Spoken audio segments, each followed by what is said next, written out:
kids. So now, here comes the next tough part.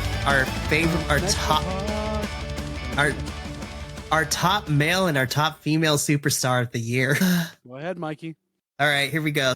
So just to give a little bit of insight, so JVL here, before we got into the recording session, we were texting back and forth, and he was trying to guess who my female superstar of the year was going to be.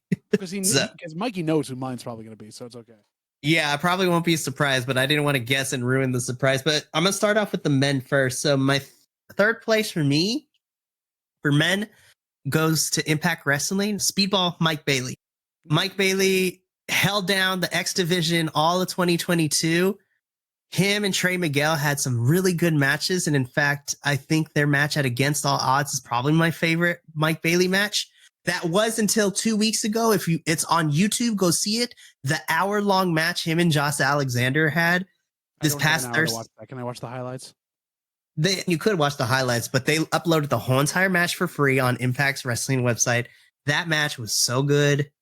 And it honestly is probably one of my contenders. It could have been one of my contenders for match of the year, but I still liked FTR Briscoe. Say it again. So Speedball Mike Bailey is my number 3 male superstar. And the match that I'm talking about is him versus Josh Alexander for the Impact World title.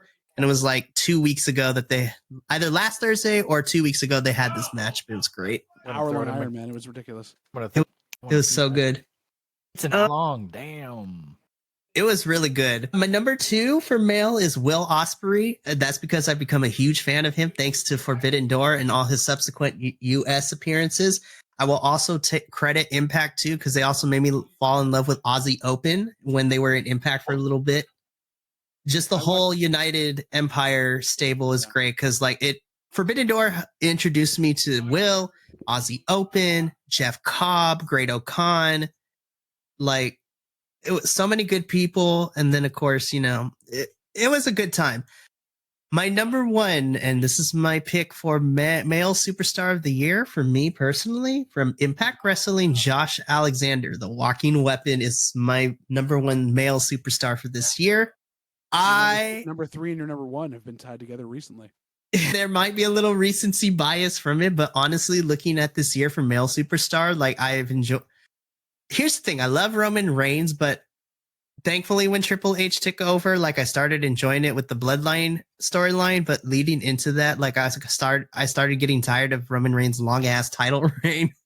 I was starting to get, so honestly, but it's gotten better, but not enough for me to put Roman in my top 3. But Josh for me has become one of my favorite standouts of this year.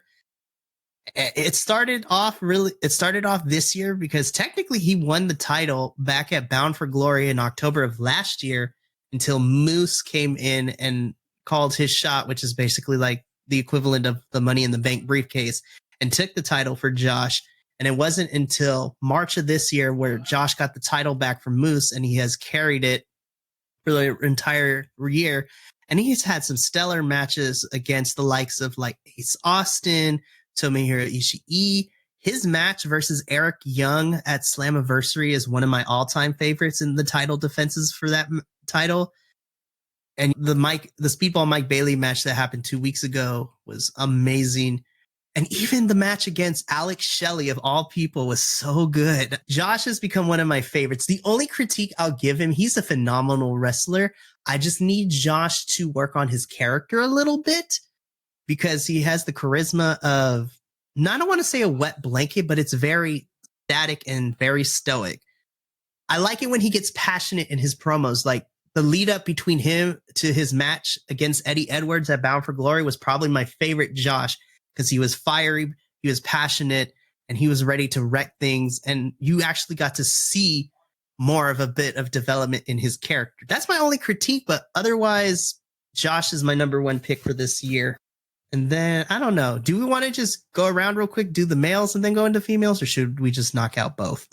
I don't think any of the rest of us did the top 3, so probably we can get through quick. All right, so then, yeah, Minnie, who is your top male superstar of the year? I might get hate for this one. My number 3 is Roman Reigns. I guess his title run has been really long, but the Bloodline gimmick has saved, and to me, has saved his career from being the boring, I'm the face of the company. I thought what he's doing with the Bloodline's kind of the safe pick anyways.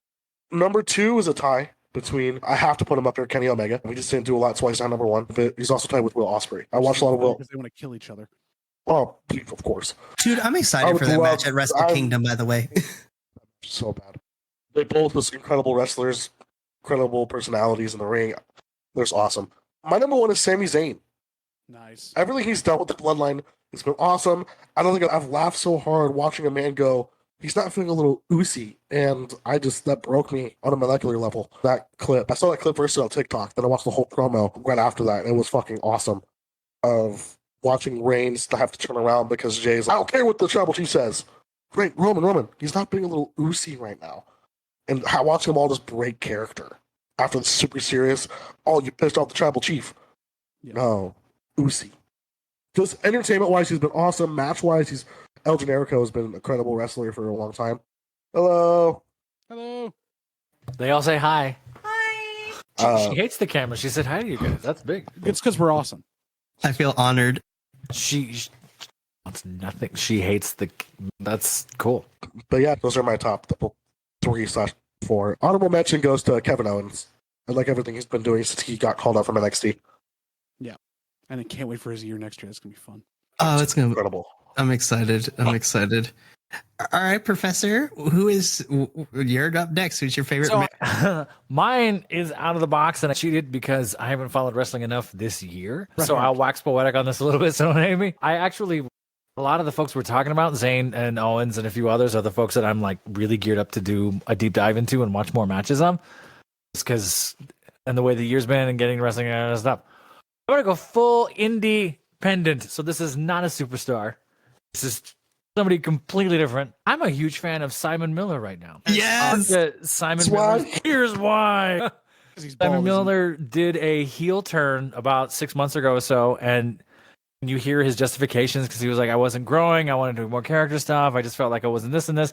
Something really brave to start wrestling. So I don't want to say so late in life because it's not like he's 100 in He his wasn't early DDP 30s. either. He was a little young, but yeah. But to be like, but he already being a bodybuilder, already being yoked, and then to do these matches, I love the breakdowns of the matches that he calls himself out and goes, I wussed out on this. I didn't do that. And he's critical of himself, but he's giving himself criticism where he's like, okay, next time I need to flatten that out. Next time I need to do this and this. What's really great is just watching a wrestler create this and give us such a candid behind the scenes, like, hey, I tried this thing. It totally fucked up. Let me make a video about it. Let me show you why it didn't work. His early matches into how he's grown up until now and some of the stuff that he's done in 2022 was really impressive. Came all the way out to Texas, San Antonio to do just some indie promo in what looks like a gym below a bowling alley and above another bowling alley. Like he's in the middle of nowhere. Just Well, he's doing working with Thunder Rosa right now. I think so, yeah. It's her feds. That's awesome. Yeah, and doing all this cool stuff and hustling. And I totally appreciate that. Broke his hand towards the end of 2021, somewhere there in a match, which is just a mistake he made, and his hand was underneath, and snapped his hand in the middle, and then spent 6 months trying to recover, and then got right back into wrestling once he could again, and then was taking other matches. And I'm just impressed with that working class wrestler guy hustling thing. And he's so candid about what he's going through and how he's trying to find his way. The downside is I really hope the business and YouTube doesn't corrupt him. I really hope he stays Simon Miller forever. And we still have this creator that's genuine and wants to talk to the people. I bought shirts from him. Like, I'm just a big fan. I became a big fan of his in 2022. So that's my guy. Nice. I feel like I'm on the wavelength with both of you because you both have mentioned people in my top 3. Oh, shit. Sami Zayn was my number 3 for all the reasons brought up before and where he's going to be going soon. And again, he was in my top match of the year, so he had to be in that list. So huge there. Simon Miller was my number 2. No way! I love watching him, not only watching his progression, but also watching him as a presenter on What Culture. Yeah. Do the breakdowns, and that he does both of that stuff, has the time to do it, is so freaking dry and funny, and still so genuine. And then you see him do his heel work, where he's like picking a kid up at one of the shows he showed. That Yes! but I almost did, and doing other like just watching. He's what I aspire that I wish I could do. I wish I could be in those shoes, be that for him. So he was my number 2. Talks about But the I Money told- Miller angle where he's like, I don't know if I'm going to God. keep this, but I'm going to try it. And like doing this money thing. He gave it his all, and it was so funny. Yeah, he still did it.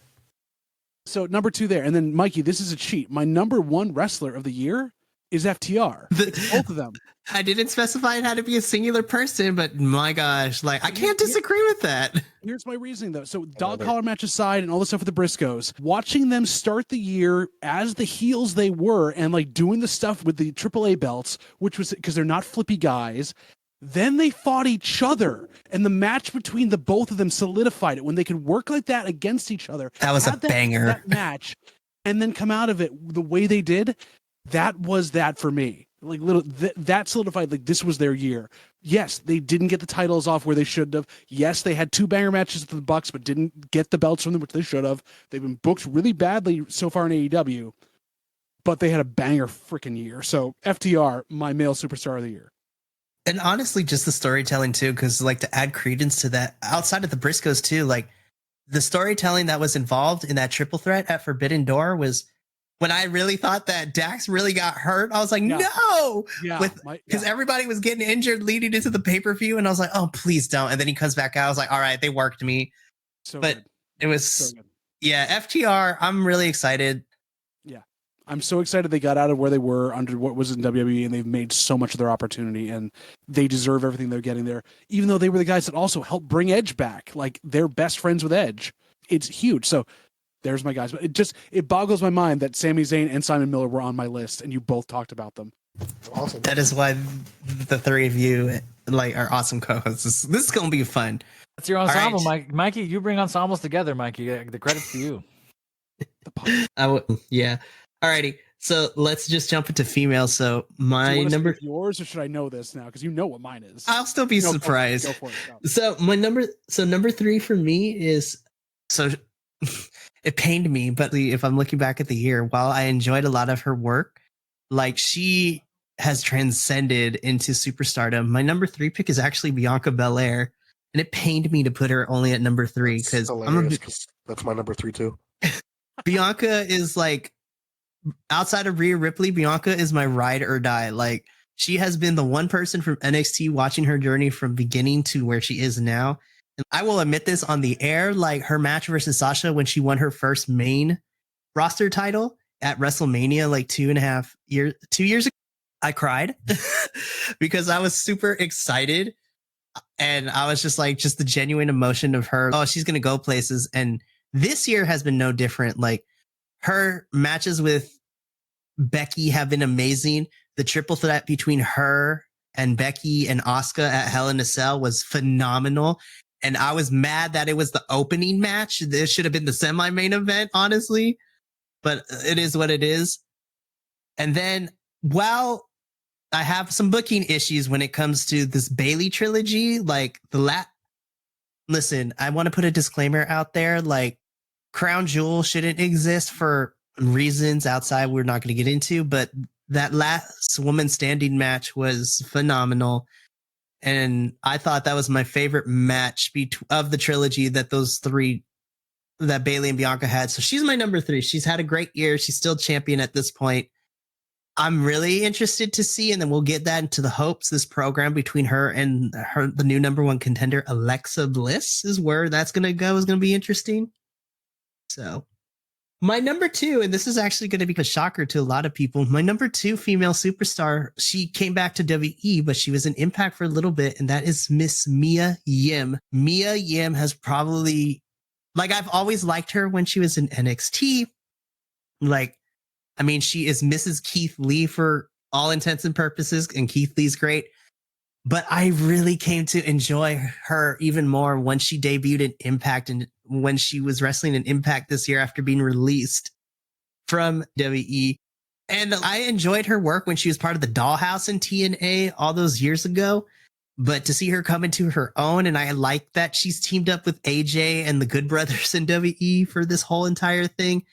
And I'm hoping that Triple H, because I know Triple H loved Mia from when he signed her from the Mae Young Classic. That's still one of my favorite videos of behind the scenes stuff. Like Triple H offering Mia a contract, even though she lost in her round of the Mae Young Classic.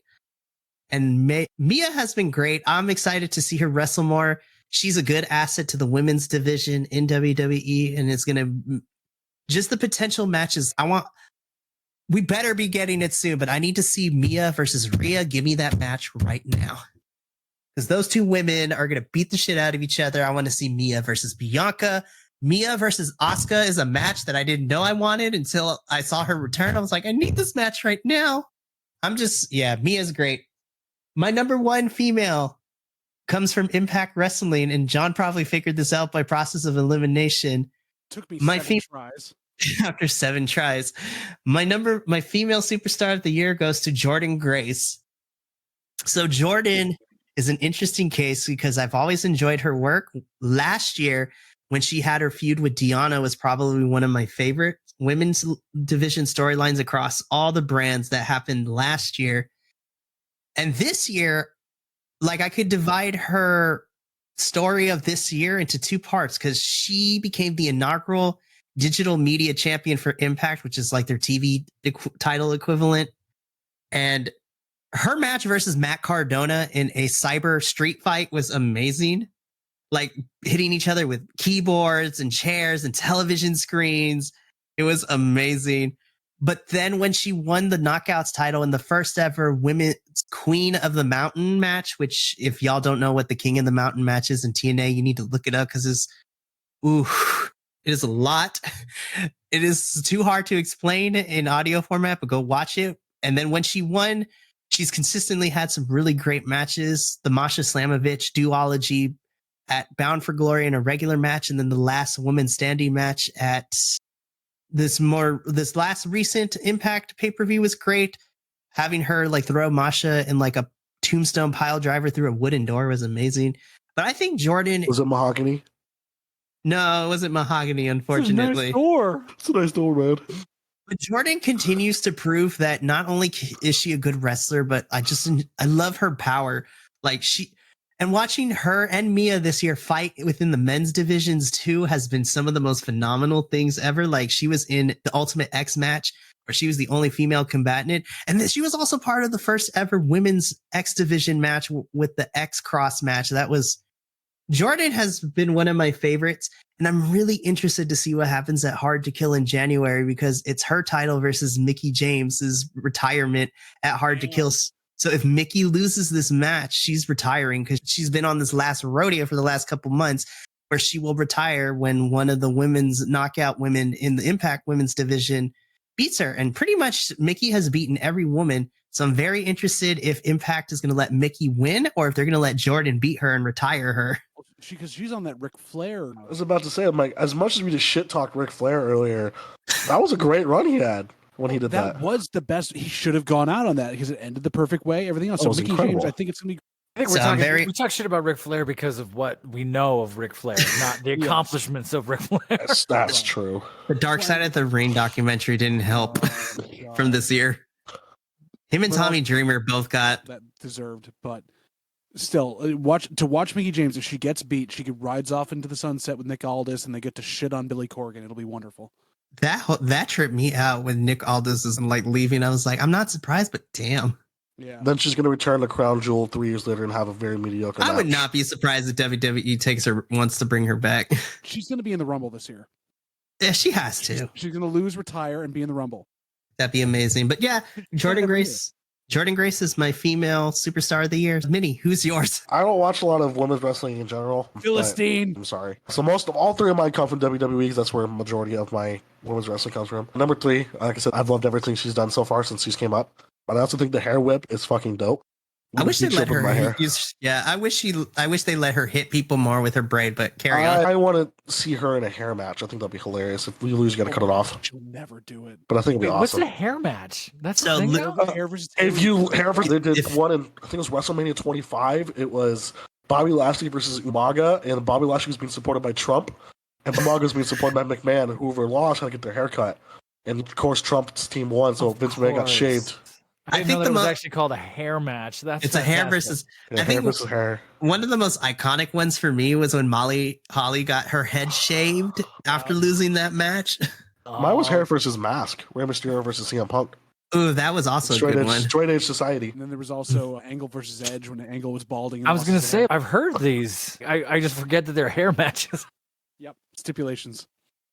Number 2 is Becky Lynch. I like Becky. I've always liked Becky. I like this. I'm the man. I'm the crazy Irish woman that's going to kick the fuck out of you. I've always liked her character and everything she's done. And number 1, no surprise to Mikey here, is Mommy, Rhea Ripley. Oh, Mommy. Because, you can't beat Rhea Ripley, man. She's awesome. Honorable mention actually up there is Cora Jade. I like what she's doing in NXT. Being 19 years old and kicking ass with the way she is in NXT right now is awesome. Even with that crappy ass falling apart skateboard. Hey, she makes it work, man. I enjoyed her and Roxanne's Weapons Wild match at Halloween Havoc. That was great. I'll talk about Roxanne in a little bit because not only is she an honorable mention, but she's also part of my hopes and dreams. But we'll get into that later. Ooh, that's a little personal. Mine's Rhea Ripley. Oh, riptide me, Mommy. Oh my goodness. All right. JVL, not JVL, sorry. Professor, who is your female superstar of the year? Sure. I didn't watch as much wrestling as I needed to or should have this year. I did watch enough in bits and pieces, so I did kind of a deep dive. This shit. Just get to it. You're okay. I just feel like a horrible person, and I feel like that's okay. As long as you know what the baseline is, I'm a horrible person. Remember, we hate you now. You don't have to hate yourself. I'm gonna go. My number 2 is Rhea Ripley because I'm on a group chat, and that's all we talk about.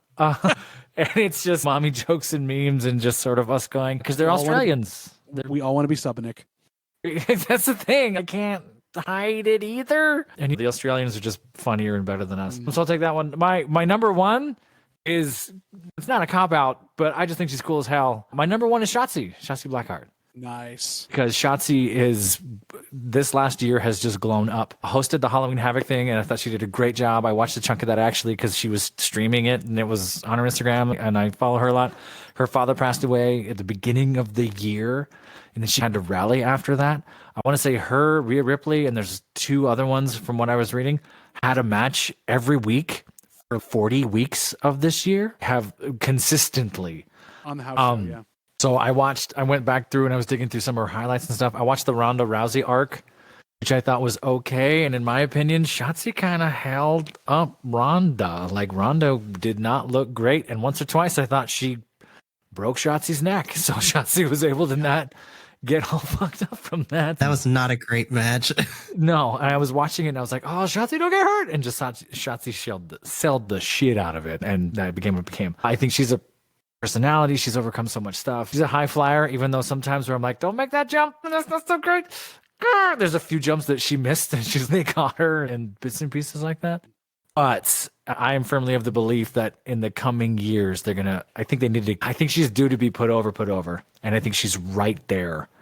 I just wish she was. She has a freaking tank. Come on. No, she dressed down with a tank and it looks cool. She does everything great. Not to go full sub, but I don't know what's missing, and I'm not going to pretend like I'm a casting guru or whatever else, but there's just something there that I think once she gets a little bit of a push or gets over on some other way or she gets sold a little differently, I think she's right there. She should be. Yeah. Just really quickly, I didn't like how, because I'm also a big fan of Shotzi, and I know for you, Professor, more of Shotzi because like you've mentioned on past conversations that you've worked with her.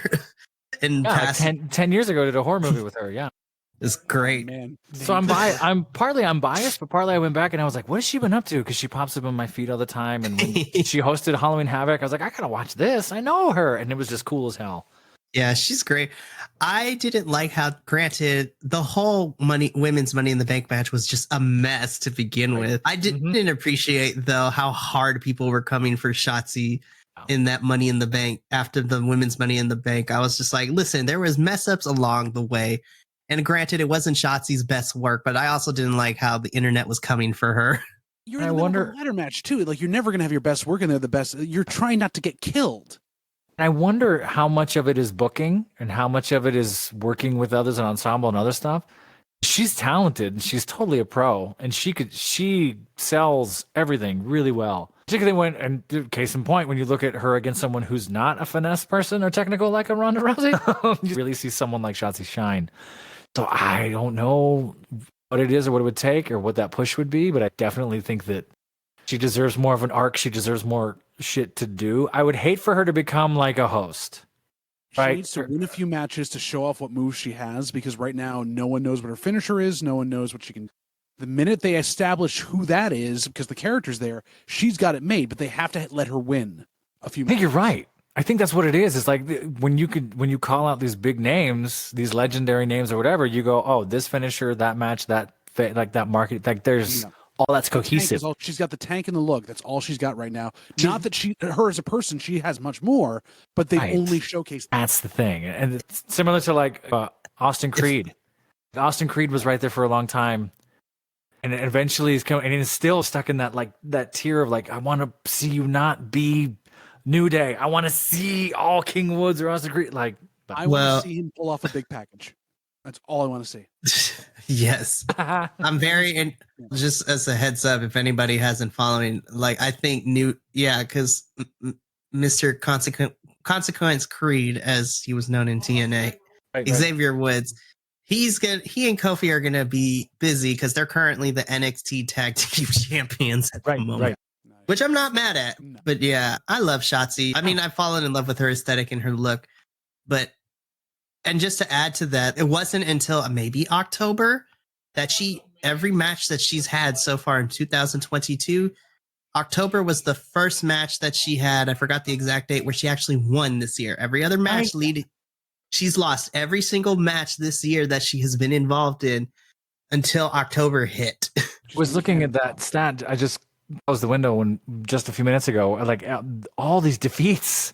She's just been a jobber for a year, banging folks. And then at the Rousey arc after Halloween Havoc, just a few weeks ago, I think there's a few things that are apparently coming out with her. She has some matches coming up too. So now I got to do my homework. Here's the thing. Like, I know Shotzi's probably going to be involved in that storyline for a little bit, but I know plans have changed because I know her and Raquel are going to be going off against Shayna and Ronda for a little bit.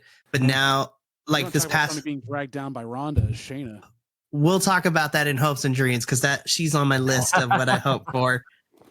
But yeah, Shotzi's a great pick. I love her. I loved her in NXT. Like I thought her and Ember Moon were a great, fun tag team, and then all that shit happened. It is what it is now.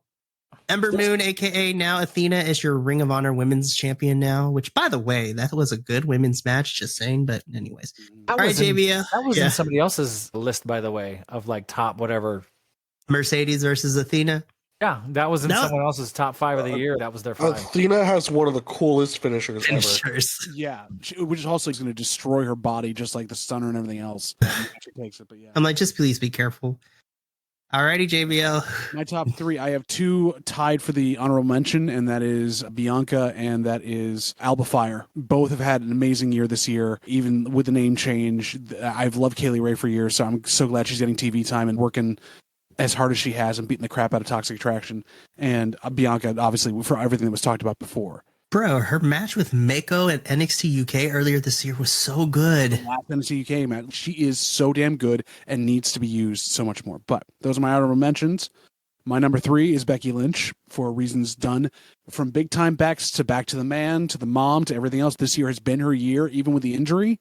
She was never out of the conversation, even when she was out with that. So Becky also has been a long-time love of mine. I really love watching her work and how she's grown, not only in her style, but also in coming back with the body changes of having a kid and reusing that and doing something different. So cool. Really happy about that. My number 2 is Abaddon. So if you haven't watched her story throughout the year, she hasn't been on a lot of TV. She's been on the B shows of AEW, but her work to not only rejigger her whole entire body and way of working, relearning how to do a lot of things because she was trained horribly up in Rocky Mountain, Smoky Mountain Wrestling, and coming to her thing and still using that. She's one of the few wrestlers where the creepy ass gimmick works. Like I have loved Abaddon beforehand, like horror movie aesthetic, everything else. Her stuff now with the new finisher, with everything she's doing, and her work rate is insane. And I hope to God this year, this is when I'm spoiler, hopes and dreams, Abaddon gets pushed to the moon to be able to be that, if not the champion, she is that thing around the side that just picks people apart, takes it down in the division, and really wrecks house. Honestly, like her match with Britt Baker during Halloween was so much fun to watch on that. Yeah. Was it Rampage? Yeah, it was Rampage. It was a Rampage Trick or Treat Rampage 2 years ago. And she took a Pillmanize to the neck and got up. See, what I hope for Abaddon is I don't want to compare gimmicks. The world of wrestling tends to follow certain tropes. I want Abaddon to be pushed to the moon and have the same arc as like an Impact, like Su Yung. Yeah. That's essentially what I want. Like the creepy factor, but she will kill you if she needs to. And she needs a mouthpiece because the character she has, she can't speak. Like it just isn't going to work that way because she's the living dead girl. And for Professor, if you haven't seen, she's done it like she's a cosplayer too, but she does amazing makeup work. My shirt that I have of her is the best ever because it's a recreation of the Evil Dead basement thing. She's coming out from the basement. It says Abaddon the monster, and it's so good. So she's Abaddon, cool as fuck. Okay, I love her so much. I want to meet her. She's amazing. My number one of the year, and I know you know this. You know it's gonna happen. It's Jamie Hayter. Yes. Watching her go this year from underutilized lackey and like really turning that thing around at the early part of the year, organically working the crowd as a heel to get behind you to fuck shit up and turn on Britt Baker, and then winning the title end of the year, interim at first, and then Thunder Rosa finally dropped it. Like, I have been pushing for her since the beginning of the year to be in the title picture, but getting her to the point where she was ready, she was set up, and now she's a freaking monster and a badass.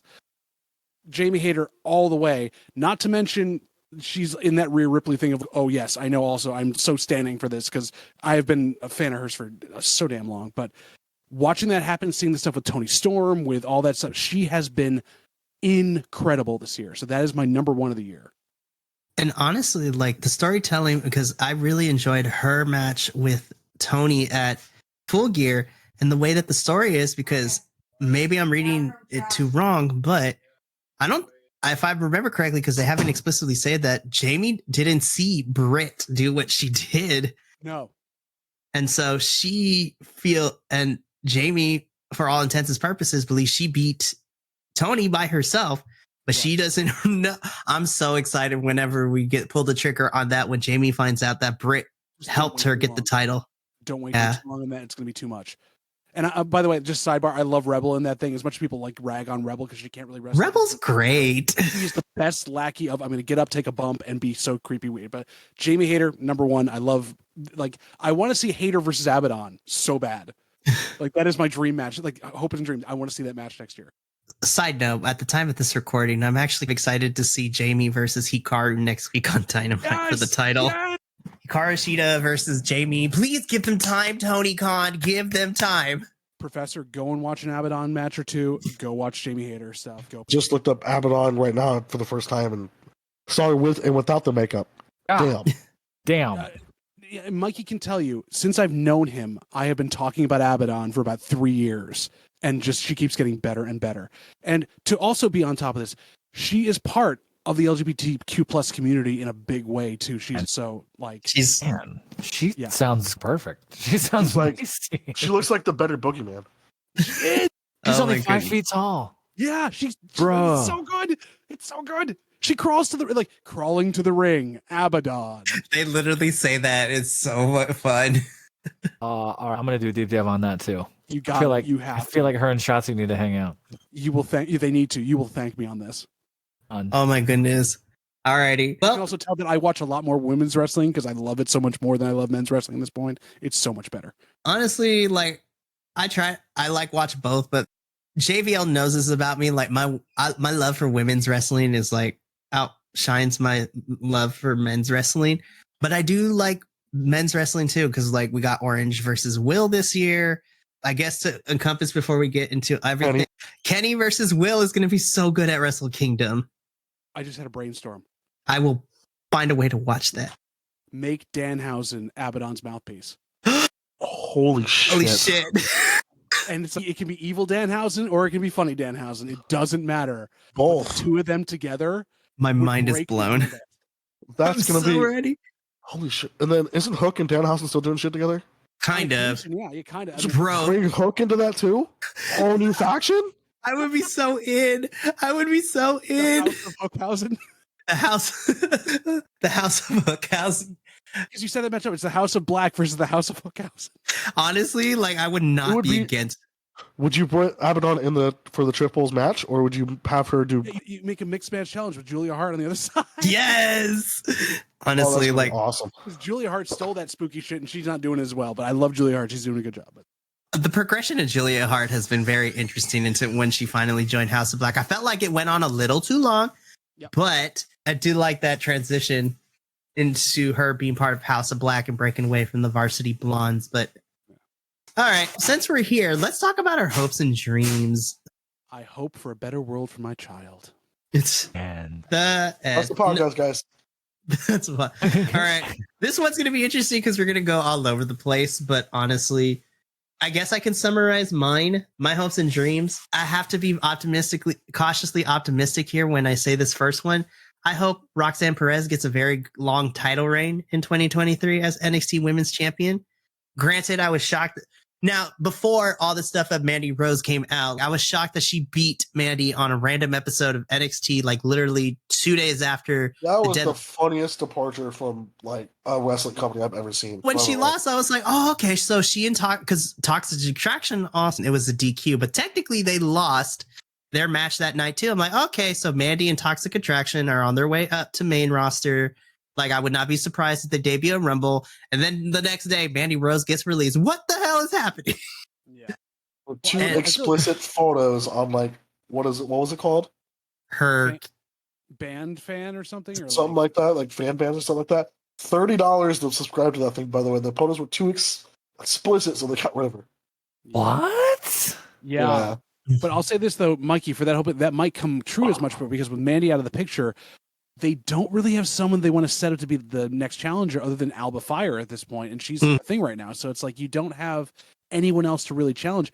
Although, how funny would it be to have Roxanne's first opponent be Indy Hartwell? Honestly, like, I would be okay with it because they have beef. And just my booking hat tells me at Stand and Deliver, and also selfishly because I'm going to be there, I want to see Roxanne versus Cora for the title at Stand and Deliver. Like, eventually that's what we're getting. We'll see what happens on that one. But yeah, honestly, Alba is really the only credible person right now that Roxanne can face at Vengeance Day. Yeah. And then, which sucks because I want Alba to win and be a women's champion because she was awesome in NXT UK. But I understand, honestly, because I know Roxanne can go. I've seen her work in Ring of Honor as Roxy. Her match with Gianna was actually really good this year too. It was so good. How funny would it be if Deonna Purrazzo shows up in NXT to challenge her? That'd be hilarious, but I don't know. Deonna, they brought her in. They brought her into the company to be part of the new reality show. Oh, that's true. So she's there, and they haven't said whether she's going straight to the main roster or not. They could stick her on NXT and retread that for all the NXT fans. That would be awesome. But yeah, so that's my one hope. I want Roxanne to get a long title feud and have some good matches. I hope we get Alba first, and then her and Cora are going to be awesome. So I have my issues with Booker T, but like watching Deadline and him crying over Roxanne winning Deadline and then also winning the women's title and seeing him so emotional because that's his student that he helped train at his school. I was like, okay, Booker T, you get some points with me because I was like, that was genuine excitement and emotion. I like old Booker T, WCW Booker T, where he accidentally drops the N-bomb on live television. I forgot about that. But yeah. I still love early in the run of the invasion where Stone Cold and Booker T beat the crap out of each other in a supermarket. That was amazing. That was awesome. Booker T should have been pushed way more than what he was, but it was during Triple H's reign of terror. Yeah. But and then that whole thing came back to bite him for being black, unfortunately. That was, let's see, what else do I... Though. Yeah, back to hopes and dreams. I hope Ring of Honor 2.0, I guess is what we're calling it, like this rebrand of Ring of Honor. I hope it's good. Don't call it 2.0. Yeah. Ring of Honor Part 2, The Great Boogaloo. It's like Ring of Honor Part 2, The Electric Boogaloo. Honestly, I hope this relaunch of Ring of Honor is really good. I like who the current champions are after Final Battle. I think that's a strong starting champion roster right there, if I'm being honest. And I don't know what that's going to look like, but from what I'm hearing, like Ring of Honor is going to be taping where Dark is currently in Florida. So I'm like, I'm cool with that. Like, I'm cool with it. If you send some of your AEW roster to be part of Ring of Honor, like, I'll be down. TV time. Exactly. I still can't get over this past Dynamite action Andrade and Chris Jericho. Holy shit, bro. I love Chris Jericho. Well, that was pushed back a bit too. He wanted to do that earlier, and then things got in the way. Bro, Jericho and Danhausen are going to be teaming up on the Jarrett Cruise. It's going to be hilarious. I haven't seen what Chris Jericho is. He still doing the wizard stuff? No, he's doing full on big. He's the sports entertainer now. He's like Jericho Appreciation Society. I missed fucking Wizard Jericho. That was awesome. That was hilarious. Fireball. Still love a wizard. But yeah, I hope Ring of Honor is good. I hope WrestleMania 2023 is good because selfishly I'm going to that. It's fantastic.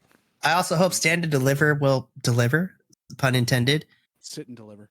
Yeah. And then just for me personally, there are a few superstars I hope that have a big breakout year across all the brands.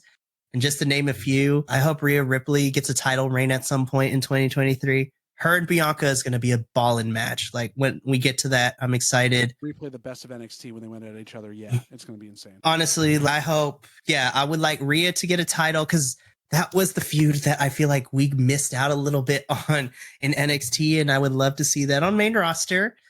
I hope Asuka actually gets to bring her Kana character into WE because we're getting small teases right now where she's just gonna beat you up and she's Mommy, it burns, mommy, it burns. Let's see, who else do I have? So that's Raw. I'm unapologetically a Liv Morgan stan, so I'm like, She's awesome. I'm interested to see where this partnership with Tegan Knox goes. Drop her, Tegan. Drop, Liv, go, Tegan. I was like, Shotzi's right there. Like, I was actually excited with Tegan and Shotzi, whatever. Liv and Shotzi would work too, but no, Tegan, drop her. You go. I hope to God that Alexa Bliss doesn't go back to being scary mode. No, she's going to. I know. And honestly, I like Alexa because she works with what she's given. And I love Alexa Bliss, but I want her to go back to the goddess character because that's my favorite iteration of her where she's just going to be like, I'm going to beat you up. I'm like, okay, cool. Yeah, I'm just better than you. Yes. 5 Feet of Fury. Let's see. If it actually happens, I'm interested to see if Sasha Banks actually does go to New Japan. Oh, she's contracted. She's contracted. Yeah, she's contracted there. I hope Naomi returns in some capacity because I miss her on my TV screen. I think her match with Charlotte for the SmackDown Women's title back in February was phenomenal. You know, there's very few finishing moves I want to be hit with. Versus one. The rear view. Is that a list we could make? Do you want her review or do you want Asuka's hip attack? Both. Both. Let's see. Some other honorable mentions. I hope Jordan Grace continues to dominate. I hope Masha Slamovich gets a title reign in Impact. Let's see. What else? I want to see more for Tasha Steelz in Impact. I want Kiara Hogan back on my TV screen in AEW. I don't know what's going on with that situation. Dark matches, I know that, but that's about it. Yeah. I want Willow Nightingale to continue to be her bubbly personality because she is so over with the crowd. Yeah. I worry for her that if they do it wrong, they're going to make her the next Brodus Clay, though, and that won't work. Oh, no. Don't do that. Don't do that to my beautiful girl. I want to see more of Serena D because I think she's great. I hope we do get more from Mercedes Martinez because I don't know where she goes after losing the title to Athena. I hope they hire her on as a coach or something. Deeb Saraya would be insane. Dude, that is a match I would like to see. What else? I guess on the men's side, I would like to see Speedball Mike Bailey hold the main Impact title at some point this year. I also want to see Konosuke Takeshita just wreck shit in AEW now that he signed full time because that man's is a star. Give me him and Wheeler Yuta at some point. Tag him. Put him in a tag team. That would be amazing.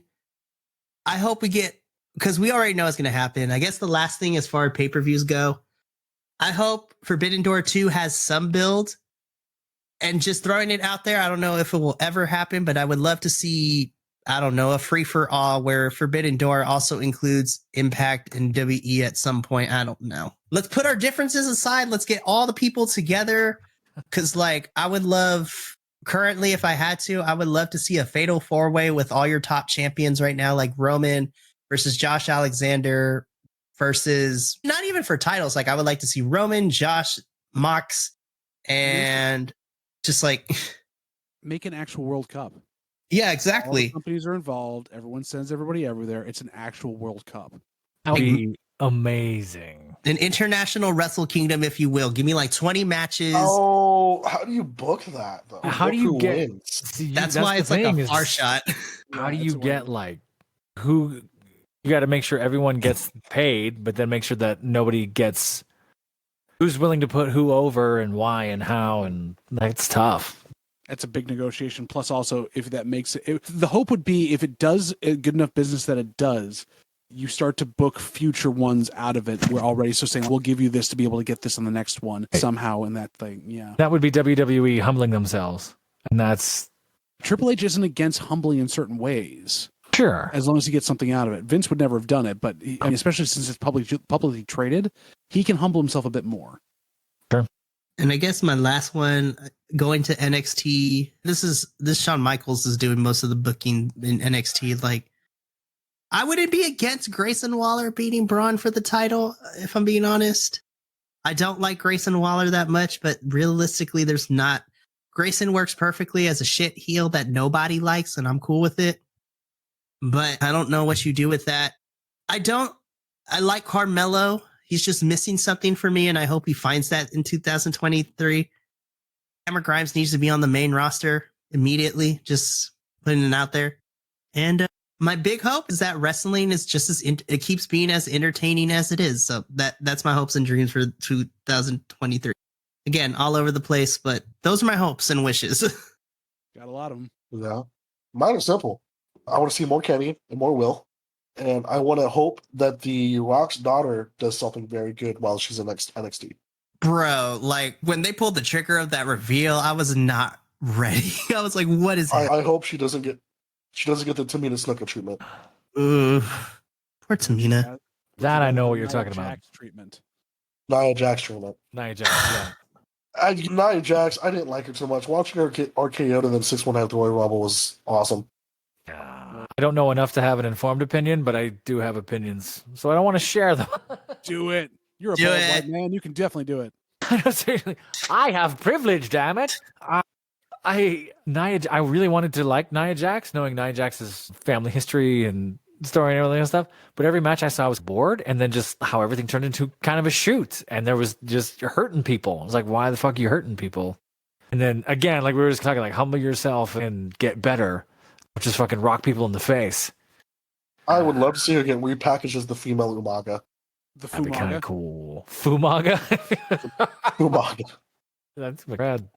I don't, but I do think in the end, and from what I've heard since, she did get done kind of dirty, and like I understand a little bit more of it now. So I was like, oh, okay, cool. Not cool. Oh, I know the whole story or a chunk of it now. So I don't know. That's everything's a pissing contest over there. Cool. Do you have any Zero hopes? hopes and dreams. I'm excited to get back into watching regularly. So my hope is that it is impossible. That it feels the way it did to me 25 years ago when I was. It's not going to be the same. Y'all give me hope that the stories are getting better and that I won't go in there and roll my eyes all the time. Yeah, you will. But and like how John was saying too, I really like the comedy guys. I really like the comedy wrestlers, male and female, that kind of do the wild shit. And who are just as good or just as technical, but they bring that sort of theatricality and spectacle to it, and they have fun. Because I think when shit gets too dark, I want to say it gets boring, but it just gets, to me, it just gets obvious, and we see right through it. When everyone's this brooding, look at me, I'm the tough guy thing. And after a while, you in a room of tough guys, be the goofy one, and maybe we're rooting for you, like more underdog stories and stuff like that. Which basically means keep Vince the fuck out of the building.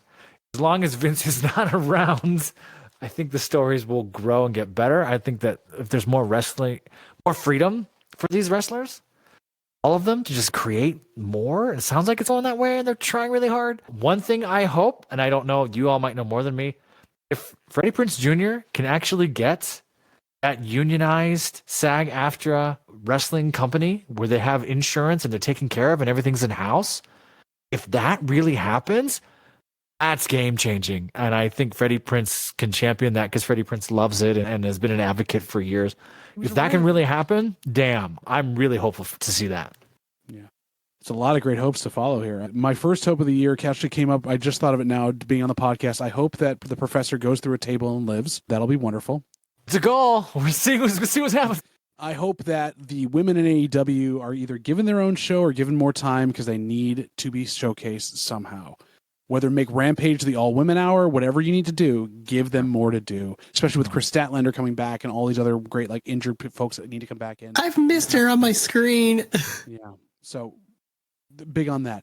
I would love, like you, to have the comedy wrestlers showcased and really be able to showcase what it can be and get past the naysayers. This isn't wrestling. It is wrestling. Wrestling is an art form. This is part of the art. It's all different on there. My hope is that Abaddon gets on major TV and gets to be like showcased this year because it is something so different and so fun and everything else. And one of my big hopes this year is Tegan Knox doesn't get injured. She's already torn both ACLs. She doesn't need to tear anything else. To me, like you look at Jamie Hayter for me over in AEW, Tegan Knox has been a favorite of mine for years. She has been done dirty because her body has broken down, but she is definitely, she's got that lovable baby face that can also be badass. She can do amazing stuff in the ring, and she's such a student of the game. I want her to succeed this year, and whatever that means. Doesn't mean it have to be a title shot, but that she stays healthy and can get through it. That's all I'm hoping for her. And I am hoping that SmackDown and Elimination Chamber Montreal are the most raucous ones I've ever been to, because it's the first time in 10 years they've back to that arena where the screw job happened. I hope that all the matches are amazing and so much fun, and I want to see Cameron Grimes in the Elimination Chamber. Ooh. Put him in the chamber. Yes, please do. Like, you debut, he comes to the Rumble and you debut him there on the main roster, and then somehow he finds his way into the Elimination Chamber. And there's also a kind of pie in the sky dream for the Rumble as well. Sean Spears re-shows up in WWE as Ty Dillinger. Yeah. Ty Dillinger. Oh. Yeah, there's a pull. So those are my hopes and dreams, and I hope that we all enjoy our wrestling this year, whatever it may be to be asked about. I hope that at some point, one of the major pay-per-views, we can all sit down a video chat and watch together, because talking about how, John, you want it to be really like you were 25 years ago, enjoying it, but you're worried about the stories. It's never about that. It's always about who you're watching it with. And if you have good people to watch it with, it'll make it that much better. Absolutely. That is definitely something we're going to. And even if it can't be live, I definitely would like to watch a replay. Yeah. And we should do it for the Patreon, just have our reactions and shit. It'd be fun. But that's my sappy ending to that, is I hope that we continue to enjoy our wrestling and bring something to it that isn't there. And fuck Vince McMahon. Fuck Vince McMahon. And on on our that, Patreon, where you can watch us try to fuck Vince McMahon. no, thank you. So which one of us are putting on the mask tonight? Nope. We are not. Nope. I refuse. I don't care how much money is being offered. Hell, come on, to the Vince. no. Look for my forbidden door. No, I cannot. And on that lovely little note, that is going to conclude our first episode of the Bi-Conics Wrestling Podcast. Gentlemen, this was such a good time. Oh man, I cannot wait to see what kind of shenanigans that we're going to get into as we keep doing this. But to the listening audience, thank you for tuning into the first episode of the Bi-Conics. When we come back with next episode, actually, yeah, we'll be in the middle of Rumble season. Ooh, That's what I'll be saying later. You're in the middle of my Rumble season. Oh, jeez Louise. Put me over the top. Put me over the top. Oh, no. Forgot to watch the mask. Also, WWE, please don't spoil who's in the Rumble. No, but anyways, until next time, for all of us here at the Bi-Conics Wrestling Podcast, remember, take care of each other, love one another, and as always, Rhea Ripley is mommy. See you later. Mommy.